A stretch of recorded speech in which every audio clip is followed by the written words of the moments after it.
আমার বয়স হয়েছে বৌমা, এখন কি আর আমি পুকুর থেকে জল আনতে পারি? 4 বেলা কান্ডি পিন্ডি গিলতে পারেন, আর কাজের বেলায় যত বাহানা। আমি শেষবারের মতন বলছি, এখানে থাকতে হলে কাজ করে খেতে হবে। এ তুমি কিভাবে কথা বলছো বৌমা?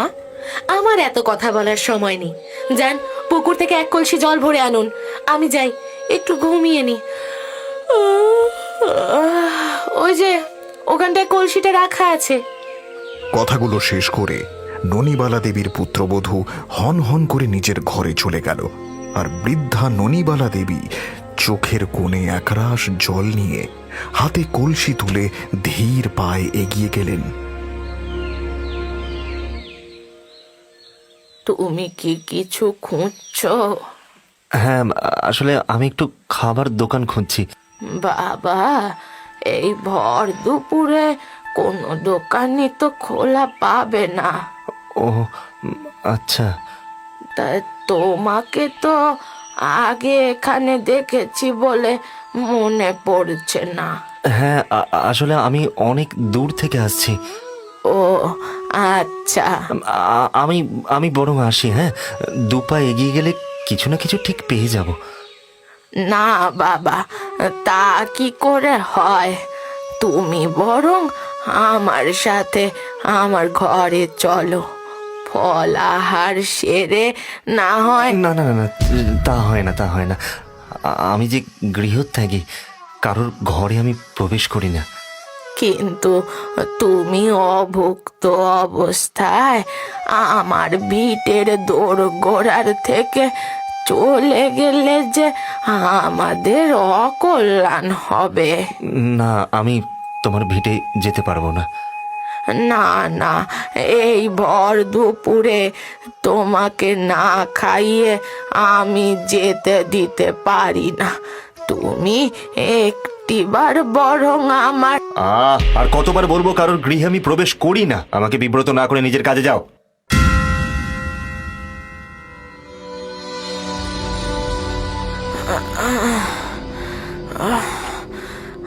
আর পারি না, বয়স 3 কাল গিয়ে 1 কালে ঠেকেছে। নিজের সংসারে 2 বেলা 2 মুঠো খেতে আর কি করতে হবে কে জানে। নিজের অদৃষ্টকে দোষারোপ করতে করতে বৃদ্ধা ননিবালা দেবী জল ভর্তি কলসি নিয়ে ধীর পায়ে নিজের ভিটের দিকে এগোতে লাগলেন। কিছুটা এগোতেই বৃদ্ধা দেখলেন একটু দূরে গাছতলায় সেই ছেলেটি চোখ বন্ধ করে বসে রয়েছেন। খানিকক্ষণ আগের সেই ধমক মনে পড়তেই আর কতবার বলবো কারোর গৃহে আমি প্রবেশ করি না? আমাকে বিব্রত না করে নিজের কাজে যাও। ছেলেটিকে না দেখার ভান করে এগিয়ে যেতে গেলে একটা কণ্ঠস্বর এলো বৃদ্ধার উদ্দেশ্যে। মা, আমার কথায় কষ্ট পেয়ে আমাকে এড়িয়ে চলে যাচ্ছ? সেই ছেলেটির চোখ তখনও বন্ধ, কিন্তু মুখে একটা অদ্ভুত রকমের মায়া ভরা হাসি। খানিকটা কৌতূহল বশত তিনি এগিয়ে গেলেন ছেলেটির দিকে। ধীরে ধীরে সে চোখ মেলে তাকালো। তুমি আমায় কিছু বলবে বাবা? আমি জানি তুমি আমার কথায় কষ্ট পেয়েছ, তার জন্য আমি ক্ষমা প্রার্থী। ছি ছি, এ তুমি কি বলছো বাবা? তুমি জীবনে অনেক কষ্ট করেছ মা। বিয়ের কয়েক বছরের মধ্যেই নিজের স্বামীকে হারিয়ে তোমার 2 ছেলেকে অনেক কষ্ট করে মানুষ করেছ। তোমার বড় ছেলে সুপ্রতিষ্ঠিত, কিন্তু তোমার ছোট ছেলে বছর 2 আগে কলেরায় মারা গিয়েছে। তোমার বড় ছেলে আর তার বউ তোমার সাজানো সংসারে তোমাকেই ব্রাত্য করে রেখেছে। 2 বেলা 2 মুঠো খাবারের জন্য তোমাকে কাজ করতে হয়। তাই আমি তোমার ভিটে গিয়ে তোমার সমস্যা বাড়াতে চাইনি। আর এত কথা তুমি কি করে? কি করছো মা? হ্যাঁ, ওঠো ওঠো ওঠো। তোমার নাম কি? আর তোমাকে তো সাধু বাবা বা তান্ত্রিক বলে মনে হচ্ছে না। আমার নাম শঙ্কর। তুমি ঠিকই ধরেছ, আমি কোনো সাধু বাবা বা তান্ত্রিক নই। তাহলে তুমি এত কিছু নির্ভুলভাবে কি করে বলতে পারলে? আমি আমার গুরুর কাছে এক বিশেষ ধরনের বিদ্যা অর্জন করেছিলাম, যার সাহায্যে আমি মানুষের অতীত, বর্তমান ও ভবিষ্যৎ সবটা বলতে পারি। বুঝলাম। তবে আমি স্বেচ্ছায় ভবঘুরে হইনি। আমারও ঘর আছে, পরিবার আছে। তবে আজ ভাগ্যের ফেরে আমি গৃহত্যাগী। কেন? ওসব কথা জেনে আর কি হবে বলো? মা বলে যখন ডেকেছ তখন বলোই না। আজ আমার ঘর, পরিবার, আত্মীয় পরিজন থাকা সত্ত্বেও ইচ্ছে হলেও একটা বারের জন্য আমি তাদের ভিটে যেতে পারি না। কেন বাবা? কারণ আমি নিজের অজান্তেই এমন এক অভিশাপ কুড়িয়েছি যা মৃত্যু আমাকে ধাওয়া করে বেড়াবে। আমি চাই না আমার এই অভিশাপের ফল অন্য কেউ ভোগ করুক। তাই একটু স্পষ্ট করে বলো তো বাবা। ভবঘুরের স্বভাবটা আমার ছোট থেকেই। আমার এই ভবঘুরের স্বভাবের জন্য মা বাবার কাছে অনেক বকুনি খেয়েছি, এমনকি মার অবধি খেয়েছি। আজ থেকে 7-8 বছর আগে। গিন্নি, ও গিন্নি, কোথায় গেলে গো? বলো, কি বলবে তাড়াতাড়ি বলো দেখি। ওদিকে হেসেলে মেলা কাজ বাকি আছে। ওসব ছাড়ো, শঙ্কর কোথায়? কেন, জমিদার বাড়িতে গেছে? আজ শঙ্কর ফিরুক, আজ নয় ও বাড়িতে থাকবে, না হয় আমি। আহ, এত রেগে যাচ্ছ কেন? কি এমন হয়েছে? তুমি জিজ্ঞেস করছো কি হয়েছে? এত কষ্ট করে জমিদার বাবুর হাতে পায়ে ধরে ওর একটা কাজের বন্দোবস্ত করলাম, আর আজ সেখানে ওর যাওয়ার কথা ছিল, আর আমার গুণধর ছেলে কাজে না গিয়ে এদিক ওদিক ঘুরে বেড়াচ্ছে। কি? তাহলে আর বলছি কি? এই শঙ্কর, শঙ্কর, এতক্ষণ কোথায় ছিলিস? কেন, আমি তো কাজে গিয়েছিলাম। একদম মিথ্যা কথা বলবি না। আমি নিজে জমিদার বাড়ি থেকে ঘুরে এসেছি। জমিদার বাবু আমাকে বলেছে তুই কাজে আসিসনি। তোর বাবা এত কষ্ট করে একটা কাজের জোগাড় করে দিল, আর তুই সেই সুযোগটাও নষ্ট করলি। আমি তোমাকে কতবার বলেছি মা, আমি ওই জমিদার বাড়িতে কাজ করব না, ভালো লাগে না আমার। তুই তাহলে সারা জীবন কি করবি শুনি? এভাবে তো আর চলা যায় না। আমি ঠিক চালিয়ে নেব কিছু করে। না গিন্নি না, ও এখন বুঝবে না। আমার মৃত্যুর পর যখন সংসারের ভার কাঁধে এসে পড়বে, ও তখন বুঝবে। তোমাকে কতবার বলেছি এইসব অলুক্ষণে কথাগুলো বলবে না। আর শঙ্কর, তুই কবে বুঝবি শুনি? তোর বাবার বয়স হচ্ছে, আর কতদিন তোর বাবা এই সংসারের বোঝা টানবে বল দেখিনি? তোকে তো কিছু একটা করতে হবে বাবা। ভিটের 4 দেওয়ালের মধ্যে আমার দম বন্ধ হয়ে আসে মা। আমি একটা কথা স্পষ্ট করে বলে দিচ্ছি শঙ্কর, তুই যদি কাল থেকে কাজে না যাস, আমার ভিটেতে তোর আর কোনো জায়গা নেই।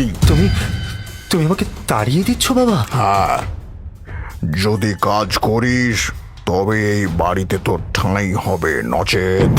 সেদিন বাবার বলা কথাগুলো মন থেকে মেনে নিতে পারিনি। মন থেকেই আমি ভেঙে পড়েছিলাম। মা বাবা যা বলে তা তো ভালোর জন্যই বলে বাবা। এটা তুমি ঠিকই বলেছ। হয়তো সেদিন তাদের কথাগুলো শুনলে আজ আমাকে এই দিন দেখতে হতো না। আজ আমার সাথে যা কিছু হচ্ছে তার জন্য একমাত্র দায়ী আমি। তারপর কি হলো? সেই রাতেই আমি কাউকে কিচ্ছু না বলে ভিটে মাটি ছেড়ে চিরতরে বেরিয়ে এলাম। সেদিন সারা রাতে একটা গাছতলায় কাটানোর পর পরের দিন সকালে যখন আমার ঘুম ভাঙল, দেখলাম আমার সামনে দাঁড়িয়ে একজন বৃদ্ধ। এই যে ছোকরা, সারা রাত এই গাছতলায় কাটানো মোটেই যে নিরাপদ নয়, সে কথাই জানো না? না, আসলে আমি তোর মন বড়ই চঞ্চল, কোনো কাজেই তোর মন নেই। ভিটে মাটির 4 দেওয়ালে তুই বাঁধা পড়ে থাকতে চাস না। তোর বাবা মা অনেক কষ্ট করে তোকে মানুষ করেছে, তাদের কষ্ট দিয়ে তুই স্বার্থপরের মতন ভিটে ছেড়ে বেরিয়ে এসেছিস। আর তাদের কষ্ট না দিয়ে যা, ফিরে যা। কিন্তু আপনি এত কিছু কিভাবে জানলেন? সেটা বড় কথা নয়, আমি যেটা বলছি শোন। বাবা মায়ের কাছে ফিরে যা, তাদের মনে কষ্ট দিয়ে কেউ সুখী হতে পারে না। আমাকে একবার দেখে উনি আমার অতীত, বর্তমান সব বলে ফেলতেই আমার ব্যাপারটা বেশ অন্যরকম লাগলো। কেন জানি না, তবে সেই মুহূর্তেই আমি মনস্থির করে ফেললাম আমি সাধু বাবাকে নিজের গুরুদেব বানাবো। তার মানে তুমি এই বিদ্যা তোমার গুরুদেবের কাছ থেকে অর্জন করেছো, তাই তো? হ্যাঁ। তারপর কি হলো? আমি আমি আপনার শিষ্যত্ব গ্রহণ করতে চাই। মানে কিসের শিষ্যত্ব? আজ থেকে আপনি আমার গুরু। আমি আপনার কাছেই শিখতে চাই। আমি কারোর গুরু না, আর আমি কাউকে কিচ্ছু শেখাই না। চলে যায় এখান থেকে, না হলে তোর সামনে অনেক বিপদ রয়েছে। আমি কোনো বিপদের পরোয়া করি না। আমি শুধু আপনার কাছেই শিখতে চাই। আপনি দয়া করে আমাকে আপনার শিষ্য হিসেবে গ্রহণ করুন। এ তো ভারী অদ্ভুত জ্বালাতনে পড়া গেল। আমি আবারও বলছি, চলে যা শঙ্কর এখান থেকে, না হলে তোর সারা জীবন লন্ডভন্ড হয়ে যাবে।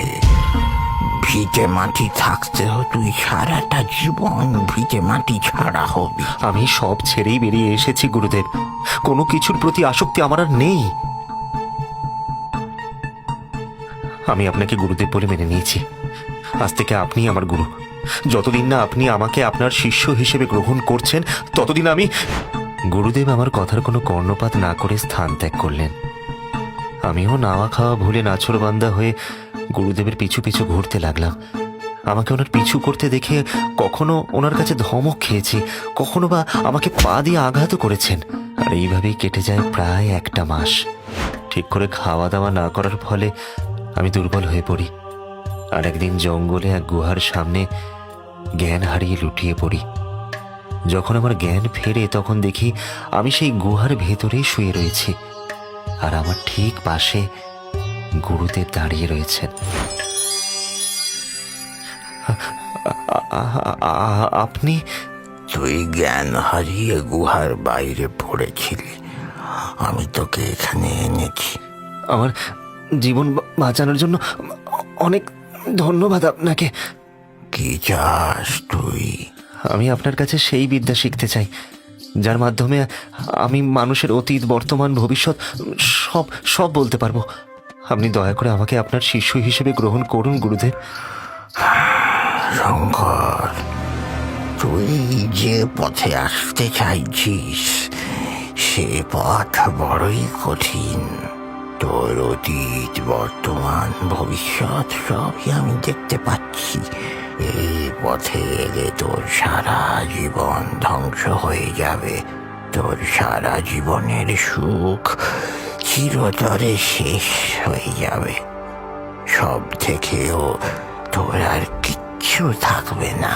কিন্তু আমি আপনাকে আগেও এ কথা বলেছি যে জীবনে আর কোনো কিছুর প্রতি কোনো আসক্তি নেই আমার, তাই কিছু হারানোর ভয়ও আমার নেই। ঠিক আছে, তুই যখন বলছিস, আজ থেকে আমি তোকে আমার শিষ্য হিসেবে গ্রহণ করলাম। এইভাবেই কেটে গেল একটা বছর। দেখতে দেখতে আমার তন্ত্র শিক্ষাও সম্পূর্ণ হলো। আজ তোর তন্ত্র শিক্ষা সম্পূর্ণ হলো শঙ্কর। একটা কথা সব সময় মনে রাখবি, এই কাকচক্ষু বিদ্যা কখনো নিজের স্বার্থে বা মানুষের ক্ষতি করার জন্য ব্যবহার করবি না। ও হ্যাঁ, আরেকটা কথা, এই কথা আমি তোকে পূর্বেও বলেছি যে তোর ভবিষ্যৎ খুব একটা মসৃণ নয়, তাই তোকে অত্যন্ত সাবধানে থাকার পরামর্শ আমি দেব। আমি আপনার কথা সর্বদা মনে রাখবো গুরুদেব। আমায় আশীর্বাদ করুন গুরুদেব। কল্যাণ হোক। গুরুদেবের কাছে শিক্ষা সম্পূর্ণ করে ওনাকে বিদায় জানিয়ে আমি নিজেকে মানুষের সেবায় নিয়োজিত করি। নিজের শেখা তন্ত্র শিক্ষার দ্বারা তাদের আপদে বিপদে যথাসাধ্য সাহায্য করছিলাম। এইভাবেই বেশ কেটে যাচ্ছিল। তাদের সাহায্যের পরিবর্তে মানুষ যা ভালোবেসে দিত সেটাই গ্রহণ করতাম। কোনোদিন নিজের থেকে কখনো কিচ্ছু চাইনি। ঈশ্বরের কৃপায় ও গুরুদেবের আশীর্বাদে আমার খাবারের অভাব হয়নি। মোটের উপর আমি ভালোই ছিলাম।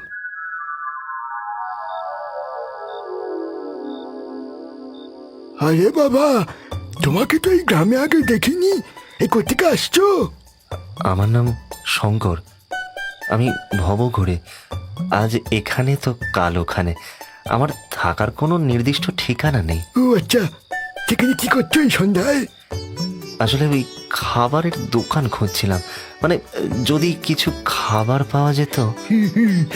এই সন্ধ্যেবেলায় গ্রামে দোকান বড্ড মুশকিল বাবা। তুমি বাবা এক কাজ করো, এই আমার সঙ্গে বাড়িতে চলো। আমার মেয়ে আর আমি একাই থাকি, একটু ফলাহার সেরে নিও। না না না, তা কি করে হয়? হ্যাঁ, লজ্জা কিসের? আরে চলোই না, তুমি আমার পুত্র সম।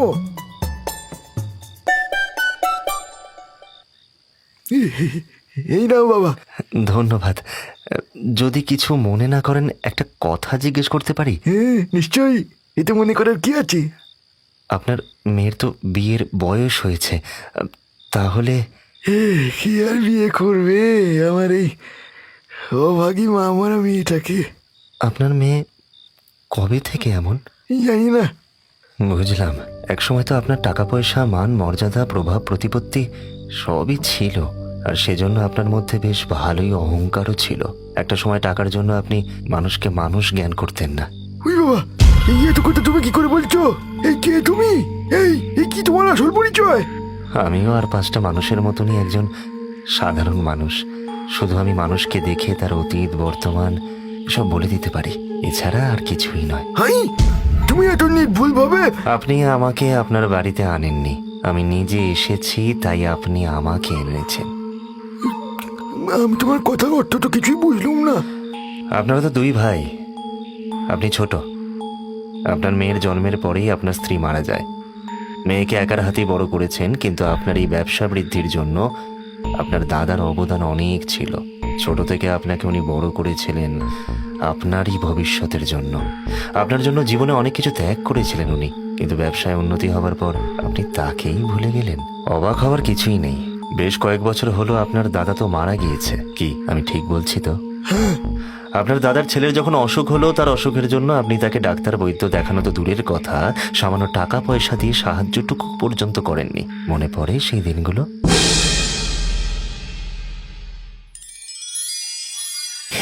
দাদা, ভিতরে আয়, বসায়। আসলে একটা এই গুরুত্বপূর্ণ দরকারে তোর কাছে এলাম। হ্যাঁ সেই, কি দরকারে এসেছিস বল? আসলে এই কাল থেকে ছেলেটার শরীরটা বড্ড খারাপ, জ্বর হয়েছে, কিছুদিন নামছে না। বৈদ্যমশাই বলেছেন শহরে নিয়ে যেতে হবে, না হলে এই ছেলেকে বাঁচানো যাবে না রে। কিন্তু এই শহরে নিয়ে যেতে গেলে তো কিছু টাকার দরকার রে ভাই। তার মানে তুই এখানে টাকা চাইতে এসছিস, তাই তো? তুই তুই কিভাবে কথা বলছিস ভাই আমার সাথে? হ্যাঁ, ও আমার ছেলে ঠিকই, কিন্তু ও তো এই সম্পর্কে তোরও ভাইপো নাকি? তুই আমাকে সে কথা অস্বীকার করেছি নাকি? ভাই, আমার টাকাটা খুব প্রয়োজন, তা না হলে যে এই ছেলেটাকে বাঁচাতে পারবো না রে ভাই। তো আমি কি করব? হ্যাঁ দেখ, আমার ব্যবসা এমনিতেই খুব একটা ভালো যাচ্ছে না, তারপর তুই আমার টাকা চাইছিস? আমার পক্ষে তোকে সাহায্য করাটা এই মুহূর্তে সম্ভব হচ্ছে না বাবা, তুই আমার ক্ষমা করিস। তুই তাহলে টাকাটা দিতে পারবি না? না, এই মুহূর্তে আমার পক্ষে অতগুলো টাকা দেওয়া সম্ভব নয়। এটাই কি আমার সেই ভাই?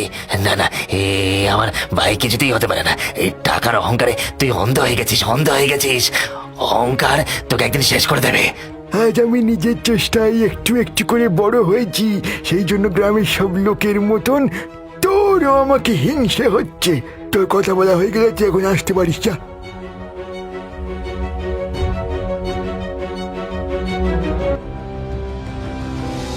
কি গো, ঠাকুরপোর কাছে গেলে টাকার বন্দোবস্ত হলো? না, হলো না গো। না মানে কি বলছো তুমি? ঠাকুরপো তোমাকে টাকা দেয়নি? না, বরং অপমান করে আমার মুখের উপর দরজা বন্ধ করে দিয়েছে। কি বলছো কি তুমি? আমি ঠিকই বলছি। ওদিকে যে ছেলেটার অবস্থা খারাপ হয়ে আসছে, ও মা, আমি যে ওর মুখের দিকে তাকাতে পাচ্ছি না গো। আর কি করব বলো, অনেক অনুরোধ করলাম, শুধু পায়ে ধরতে বাকি ছিল। ওগো দেখো গো, বাবুর গা একদম ঠান্ডা হয়ে গিয়েছে। কি বলছো তুমি? কই দেখি দেখি। নিঃশ্বাস অব্দি পড়ছে না। বুঝতে পারছি না কি হলো। তুমি তাড়াতাড়ি একবার রমেন বৈদ্যকে ডেকে আনো। হ্যাঁ, আমি যাচ্ছি, আমি আমি এক্ষুনি যাচ্ছি যাচ্ছি আমি।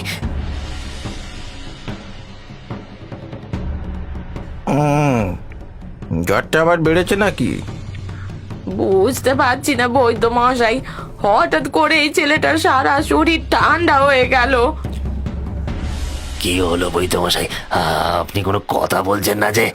আমার বলতে খুব খারাপ লাগছে। আপনাদের ছেলে কি হয়েছে আমাদের ছেলের? আপনাদের ছেলে আর নেই। আপনি কি বলছেন? কিছুতেই হতে পারে না।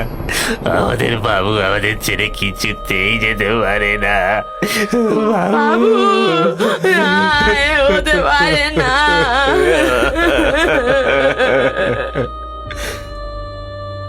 আজ শুধুমাত্র তোমার ভাইয়ের জন্য আমাদের ছেলেটা অকালে চলে গেল। আমার ছেলের মৃত্যুর জন্য আমি আমি কথা দিচ্ছি, বাবু যার জন্য তোকে এই পৃথিবী ছেড়ে অকালে চলে যেতে হলো, তাকে আমি ক্ষমা করব না। আমি তার জীবন একেবারে নরক করে দেব। এক বাবার প্রতিজ্ঞা। আপনার দাদা ও ওনার স্ত্রী সন্তান হারানোর জন্য আপনাকেই দায়ী করে। সন্তানের মৃত্যুর জন্য তাদের প্রতি আপনার ক্রমাগত খারাপ ব্যবহারের বদলা নিতে তারা এক অঘরী তান্ত্রিকের সাহায্যে আপনার ঘরে বেতাল প্রবেশ করায়। তুমি কি বলছো? আমি ঠিকই বলছি।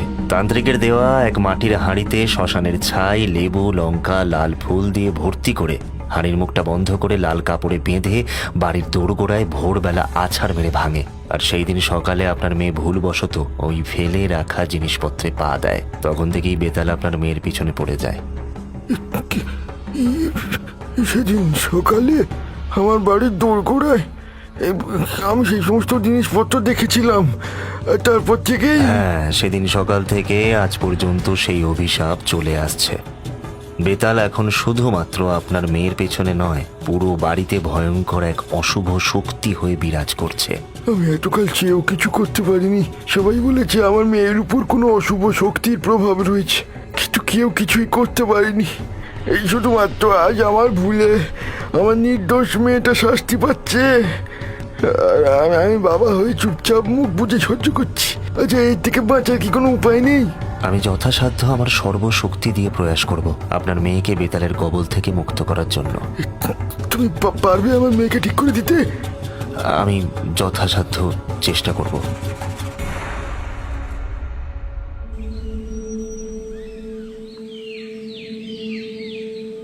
এ কি, তুমি চলে যাচ্ছ যে? হ্যাঁ, আমাকে যেতে হবে। আগামী অমাবস্যায় একটা বিশেষ যজ্ঞের আয়োজন করতে হবে। আপনার মেয়েকে ঠিক করব, তার জন্য কিছু জিনিসপত্রের প্রয়োজন রয়েছে, আমাকে সেগুলি জোগাড় করতে হবে। তাহলে আপনি একদম চিন্তা করবেন না। আমি আগামী অমাবস্যায় আপনার বাড়িতে ঠিক উপস্থিত হব। ওং হ্রিং ক্লিং বেতালায় নামা। এসব কি হচ্ছে? চুপ করুন, এখন কথা বলবেন না। ওং নমঃ ভগবতে রুদ্রায়। বেতাল, প্রেত, পিশাচ ছাড়ো এই দেহ।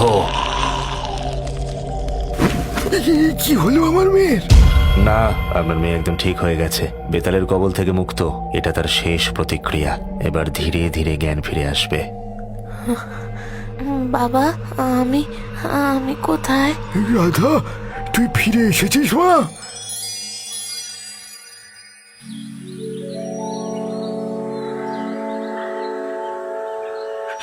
দাঁড়াও দাঁড়াও, তোমার সঙ্গে আমার কিছু কথা আছে। কি কথা? মাফ করবেন, আমি এই অর্থ নিতে পারবো না। সাহায্য করা আমার ধর্ম, তার বিনিময়ে আমি কোনো অর্থ গ্রহণ করি না। দেখো, তুমি আমার যা উপকার করেছো তার জন্য আমি তোমার ঋণ সারা জীবন শোধ করতে পারবো না। যদি কিছু মনে না করো, একটা কথা বলতে পারি? হ্যাঁ, বলুন না। যদি তোমার কোনো আপত্তি না থাকে, আমার মেয়েকে বিয়ে করবে? তোমার চেয়ে উপযুক্ত পাত্র বোধ হয় আর কেউ হবে না। কিন্তু আমি তোমার যদি বিয়েতে কোনো আপত্তি থাকে সেটা আমাকে বলো, আমি জোর করব না।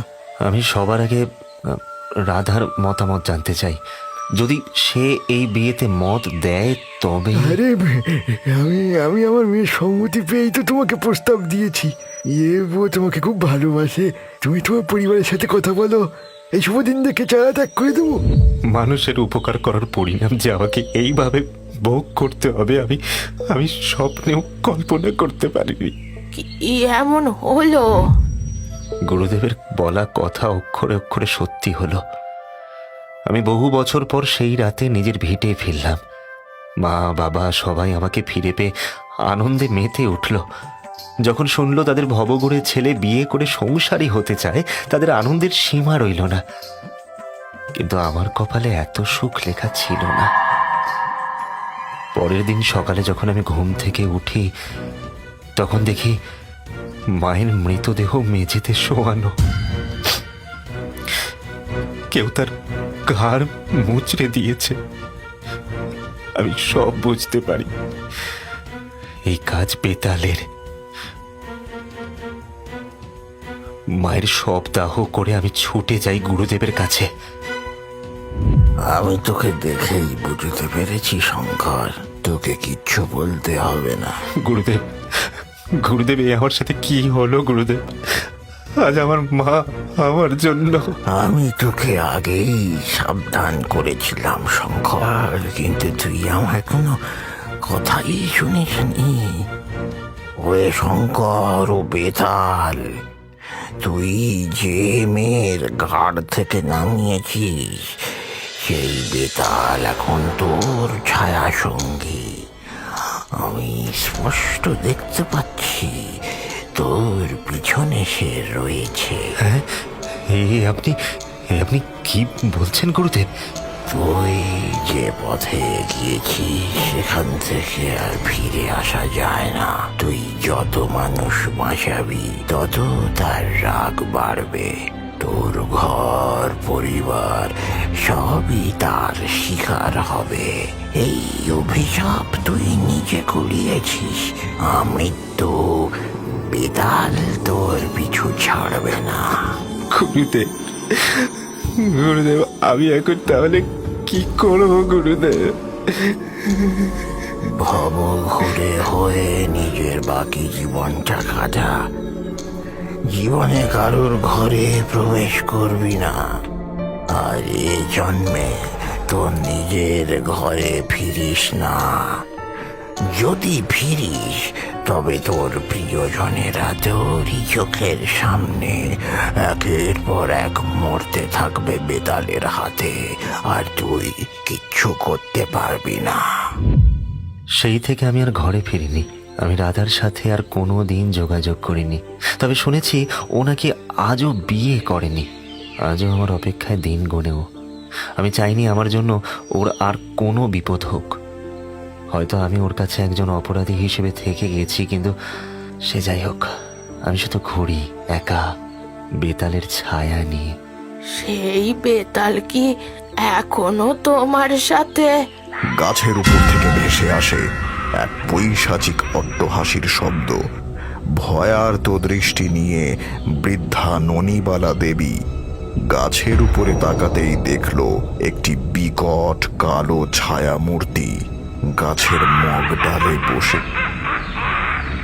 ওরে বাবা, গাছের ডালে! ওই তো আমার ছায়া সঙ্গী, ওই আমার ছায়া সঙ্গী বেতাল। আজ তাহলে আসি মা, ভালো থেকো।